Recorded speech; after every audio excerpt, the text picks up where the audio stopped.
കഴിഞ്ഞ നിയമസഭാ തെരഞ്ഞെടുപ്പിൽ ബി.ജെ.പി. കേന്ദ്ര നേതൃത്വം കേരളത്തിൽ വിജയസാധ്യതയുള്ള 6 എ ക്ലാസ് മണ്ഡലങ്ങളാണ് കണ്ടെത്തിയിരുന്നത്.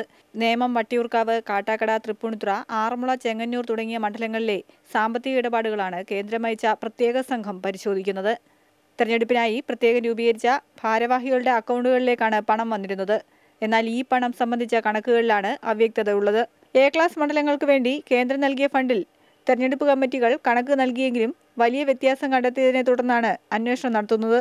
കൂടാതെ സ്ഥാനാർത്ഥികളും കമ്മിറ്റികളും സ്വന്തം നിലയ്ക്ക് സ്ഥാപനങ്ങളിൽ നിന്ന് ലക്ഷക്കണക്കിന് രൂപ രസീതില്ലാതെ തന്നെ വാങ്ങിയതായും പരാതികളുണ്ട്. പല മണ്ഡലങ്ങളിലും ഈവന്റ് മാനേജ്മെന്റ് കമ്പനികൾക്കും കരാർ ഏറ്റെടുത്തവർക്കും പണം ലഭിച്ചില്ലെന്ന പരാതിയും ഉണ്ടായി. ഇതും കേന്ദ്ര അന്വേഷണത്തിലേക്ക് വഴിവെച്ചിട്ടുണ്ട്. ആറന്മുള മണ്ഡലത്തിനായി അടൂരിലെ സ്വകാര്യ സ്ഥാപനത്തിൽ നിന്നും 4 ലക്ഷം രൂപ പിരിച്ചത് അന്ന് തന്നെ സംസ്ഥാന നേതൃത്വത്തിന് പരാതിയായി ലഭിച്ചിരുന്നു.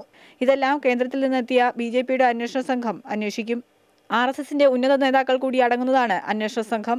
അതേസമയം സാമ്പത്തിക ഇടപാടിനൊപ്പം വടക്കൻ കേരളത്തിലെ ഒരു മണ്ഡലത്തിൽ ബി.ജെ.പി. വോട്ട് മറിച്ചെന്ന ഗൗരവതരമായ ആരോപണവും അന്വേഷണ പരിധിയിലാണ്. മുസ്ലിം ലീഗാണ് ഇവിടെ ജയിച്ചത്. ഇത്ര പ്രധാനപ്പെട്ട തെരഞ്ഞെടുപ്പിൽ എങ്ങനെ ബി.ജെ.പി. വോട്ടുകൾ നഷ്ടമായി എന്നതാണ് അന്വേഷണം. കേന്ദ്ര നേതൃത്വം അയച്ച സംഘം തെളിവുകളും ശേഖരിച്ചു കഴിഞ്ഞു. പി. വിദ്യ, മാതൃഭൂമി ന്യൂസ്, പത്തനംതിട്ട.